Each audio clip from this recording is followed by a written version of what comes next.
Hi friends, welcome to my channel. आज मैं बनाने वाली हूँ वेज के पकोड़े। देखो, मैंने यहाँ पर अच्छी तरह से चॉपिंग कर कर पहले ही रख ली थी। मैं आपको चॉपिंग नहीं दिखलाती फ्रेंड्स। सो फाइनली मैं यहाँ पर प्याज और कैरेट और कैबेज और थोड़ा सा करेपाक कटा हुआ बेसन में डाल रही हूँ। मैंने पहले ही चॉपिंग कर कर अच्छी तरह से रख ली थी। रख लेने के बाद देखो, इस तरह से निकाल कर बेसन में डालती हूँ। क्योंकि मैं आपको चॉपिंग नहीं दिखलाती, क्योंकि मैं चॉपिंग थोड़ा सा लेट करती हूँ, इसीलिए वीडियो बड़ा हो सकता है, इसीलिए नहीं दिखलाती। सो फाइनली अब मैं इसमें डाल रही हूँ आलू और कोथिमीर, क्योंकि कोथिमीर से ही इसका फ्लेवर और ज़्यादा होता है। सो अब इसमें डाल रहे हैं थोड़ा सा सॉल्ट और थोड़ा सा रेड चिली पाउडर।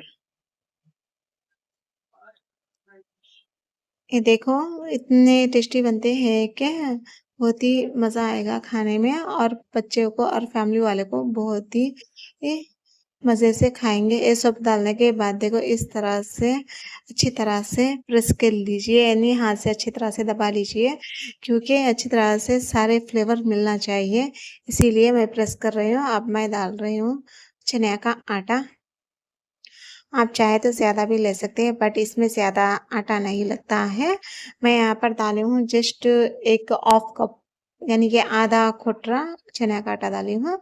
इसमें ज़्यादा से ज़्यादा नहीं लगता, क्योंकि यहाँ पर हमारे बहुत सारे सब्जियाँ हैं ना, वही काफ़ी है। जस्ट क्योंकि जो सब्जियाँ है वो चिपकने के लिए ही है, चने का आटा डालते हैं, ज़्यादा मत डालिए। हाँ, देखकर थोड़ा थोड़ा कर कर थोड़ा ही डालिए, क्योंकि इस तरह से कर कर दबाने से आपको मालूम हो जाएगा ये सब सब्जियां आपस में चिपक चुकी है, यानी कि लग चुकी है। तब तब तक बस, और ज़्यादा से ज़्यादा आटा मत डालिए। अब मैं इसमें डाल रही हूँ टेस्ट के लिए थोड़ा सा ज़ीरा, क्योंकि ज़ीरा का फ्लेवर फ्राई में रहे दो, बघार में भी रहे दो, हाँ, बहुत ही अच्छा रहता है, इसीलिए मैं यहाँ पर ज़ीरे को ऐड करी हूँ। इस तरह से अच्छी तरह से मिक्स कर लीजिए। देखो, हमारी सारी सब्जियां अच्छी तरह से आटे से चिपक चुकी है। चलो, अब ये बनाने के लिए रेडी है। मैंने पहले ही तेल को गरम कर कर रखी थी। देखो, ये हाथ में लेकर इस तरह से आप चाहे तो कवर पर भी रख सकते हैं, बट ऐसा रखने से वड़े का शेप आ जाएगा, इसीलिए मैं यहाँ पर कवर को यूज़ नहीं कर रही हूँ। जैसा हाथ में लेते हैं वैसे ही बनाना चाहिए, क्योंकि पकोड़े का शेप जो एक शेप नहीं होता, बल्कि अलग अलग शेप होते हैं, इसीलिए थोड़े लोग बड़े-बड़े पकोड़े बनाते हैं, थोड़े लोग छोटे-छोटे बनाते हैं। मैं यहाँ पर हाथ से ही बड़े-बड़े पकोड़े बना रही हूँ। देख सकते हैं आप, फिंगर्स पर रखकर इस तरह से दबा रही हूँ। देखो, हमारा तेल पहले ही गर्म हो चुका है, ये बिल्कुल भी नहीं टूटेगा। प्लस आपको दिक्कत भी नहीं होगी फ्राई होने में, यानी कि सब पूरी सब्जियाँ हैं, सब अच्छी तरह से पक जाएगी। आपको इसमें कोई प्रॉब्लम नहीं। देखो, मैं आपको दिखला रही हूँ। सो फ्रेंड्स, देखो, अच्छी तरह से ये चिपका भी नहीं है और अच्छी तरह से क्रिस्पी भी हो चुका है। मैं आपको दिखला रही हूँ। देखो, पकने में भी ज़्यादा वक्त नहीं लगता है। आँच को माने स्लिम पर रखकर पका लीजिए। सो फाइनली मैं इसी तरह से सारे पकौड़ों को हाथ से ही प्रेस कर कर डाल रही हूँ। ये जो है जस्ट प्याज से भी बना सकते हैं, बट मैंने इसमें फ्लेवर के लिए कैरेट और कैबेज और पोटैटो को ऐड करी थी। आप चाहें तो जस्ट प्याज से भी बना सकते हैं, बट जो बच्चे हैं कैबेज नहीं खाते, कैरेट नहीं खाते, उन लोगों के लिए तो इनको उन लोगों को, बच्चों को नहीं भी मालूम होगा कि इसमें कैरेट और कैबेज मिला है। सेम टू सेम प्याज का पकौड़ा जैसा रहता है वैसा ही दिख रहा है, देखो। इसीलिए मैंने इतने सारे वेजिटेबल्स इसमें डाली थी।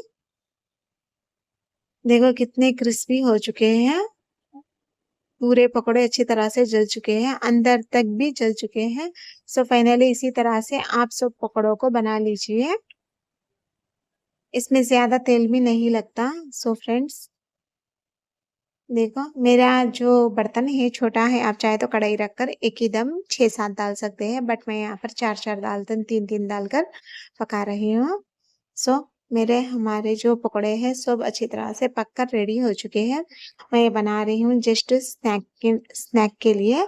आप चाहे तो रमज़ान आ रहा है, रमज़ान में इफ्तियार में भी खा सकते हैं, क्योंकि रोज़ा खोलने में ज़रूरत आ सकती है। बाहर के लाने से बेटर जो घर में बनाएँगे तो पेट भर खाएँगे और हेल्दी भी रहता ना इसीलिए।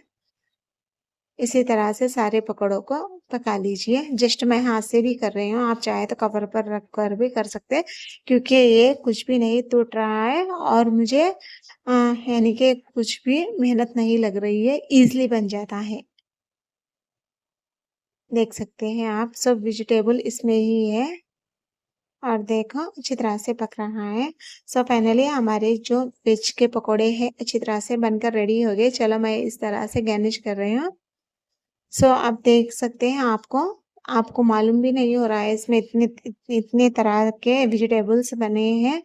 ये बहुत ही क्रिस्पी है, ऊपर से क्रिस्पी है, अंदर से सॉफ्ट है, क्योंकि पूरे वेज है जो पूरा अच्छी तरह से पक चुका है, अंदर कच्चा नहीं है। मैं आपको तोड़कर भी दिखलाऊँगी। देखो, देखते ही यानी कि खाने का दिल कर रहा है। सो फाइनली फ्रेंड्स ये आपके लिए और मेरे फैमिली वालों के लिए, क्योंकि आप मेरे जर्नी में साथ है इसीलिए। देख सकते हैं ऊपर से क्रिस्पी है, अंदर से वेरी सॉफ्ट है। देखो, इसमें बिल्कुल भी नहीं दिख रहा है कि इसमें कैरेट है, कैबेज है, पोटैटो है करके, जस्ट ऑनियन की तरह ही दिख रहे हैं। आई होप कि आपकी वीडियो पसंद आई होगी। पसंद आए तो लाइक करो।